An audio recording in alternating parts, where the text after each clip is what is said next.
G'day guys, it is a new week. Let's get it. Happy Monday guys, welcome back to the channel. It is Jimmy Trades here. Thank you for joining me today. Hope you had a fantastic weekend. Alrighty, let's take a look here at the calendar to start with, and it's all tentative this week. The longest shutdown in US government history continues, so therefore, unless that lifts, we'll likely continue to see these tentative high impact news drops. There is a bank holiday tomorrow, so keep that in mind as we head into Tuesday. Alrighty, let's just jump over to the charts here, starting here on NQ. Remember to make sure you smash the like button, guys, and feel free to drop a comment as well. We'll take a look at a break-even trade I took as well during the London session, and the trade I missed during London session as well. And we'll just break those down. Alrighty, so looking here at NQ, straight away we can see we have this pin bar candle. So Friday's candle was closed back inside the range of the previous day. So this is a very bullish signal. We also we couldn't close rather below the 50% level of this order block here. So you can see how we came right down through that level, and then we closed back above the 50% level there of that order block. So very bullish signal here. As we head into today, we can see price has continued to push higher, and I would anticipate price to continue to do so, looking for price to potentially move as high as Thursday's high, make up some of that lost ground from last week.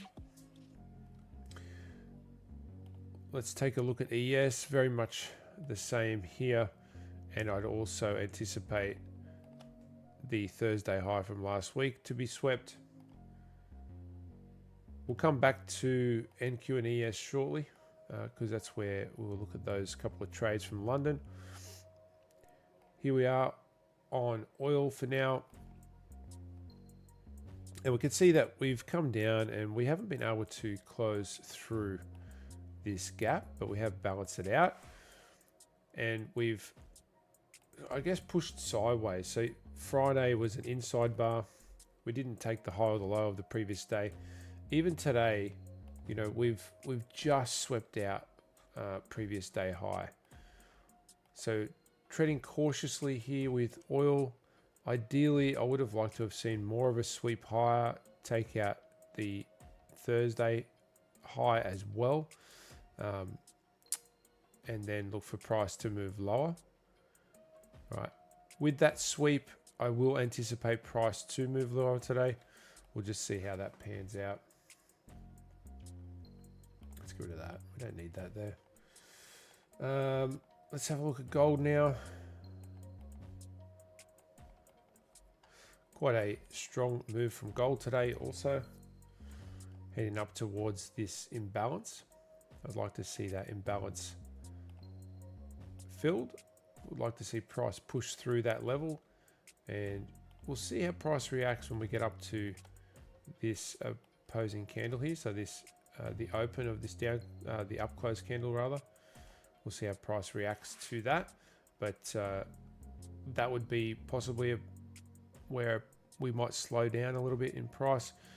Otherwise, these failure swings here look very juicy, so I'd anticipate we might continue up and therefore into this bearish FVG. So remaining bullish for gold there. Dixie, we swept out that high. Remember, we looked at that last week and we moved lower off of that, and we continue to move lower. I would anticipate the same today. I'm going to clear that up, and we can see that we do have this small bullish FEG here, but I'd anticipate price to want to reach for previous day low, and we could see price continue to move lower and then look for a move off of this level here, something like that. Inversely correlated, then we can anticipate euro to push higher. Okay, in fact, I'll just clean that up, mark that level again. That's where I'll be looking at price to reach to and look for a reaction. At this stage, inside bar continuing to push higher here, I would look for previous day high as our low-hanging fruit. Reach for that.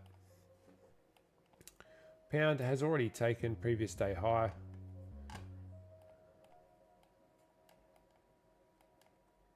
And I'd anticipate that we'd continue to push higher from here as well. We've got that nice move off the equilibrium of the previous day. We have swept the high, which is why we've got this little retracement back, but I'd still consider price to want to be bullish and look for price to reach up into this bearish FEG here.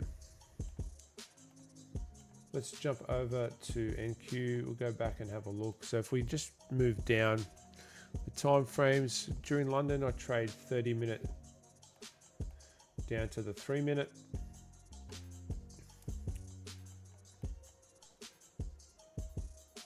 And it's going to hide that for now.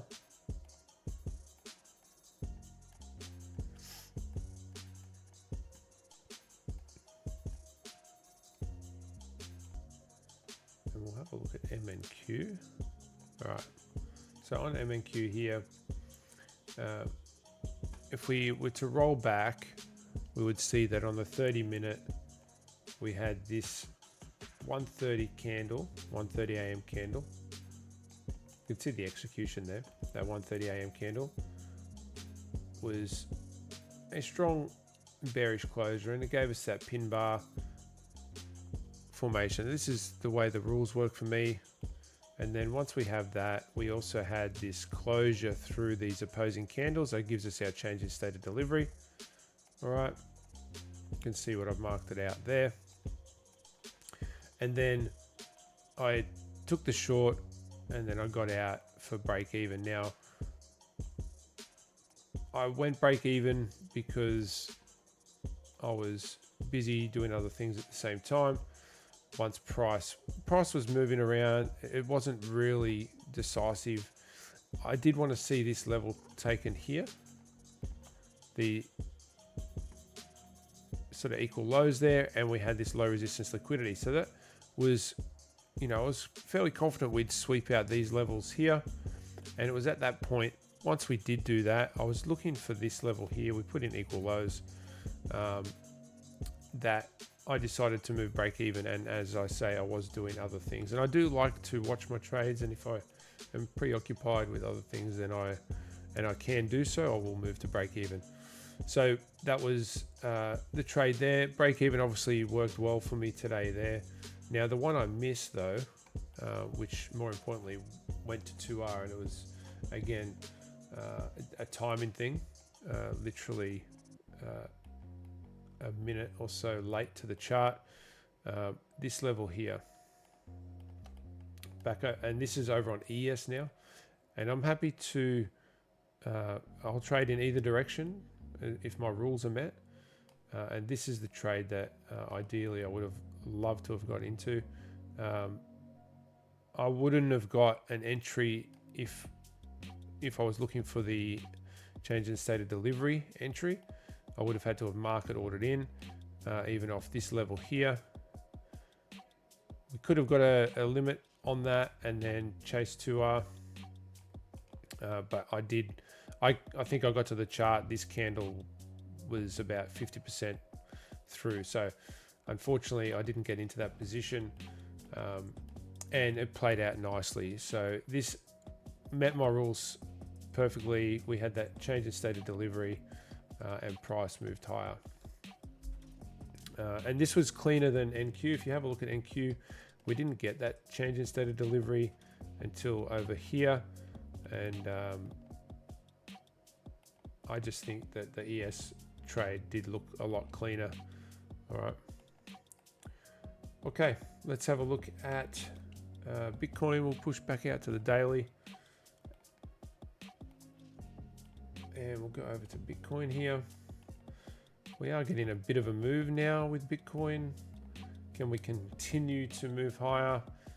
Let's see how we go if we get up into this bearish FEG here. At the moment, I like this candle, today's candle, for an expansion candle. I like the idea that we might continue to move higher, and this will be the level I'd be looking for price to react to, particularly off the opposing candles here. And if we can, you know, push through this level, get back above, you know, the equilibrium of these up close candles, that would be a great shift in my opinion, and we can certainly anticipate price to move much higher. Ethereum, much the same deal, although we are up into this gap here already. We have tapped into that. You can see the reaction, but I still like today's candle for an expansion candle. We've, you know, got a small wick to the downside. I think we can anticipate price to move higher from there. Okay, guys, thank you for tuning in today. Greatly appreciate you all being here. Remember to use code Jimmy for Apex or code Jimmy Trades for Tradeify, and enjoy your Monday. Take care. Bye for now.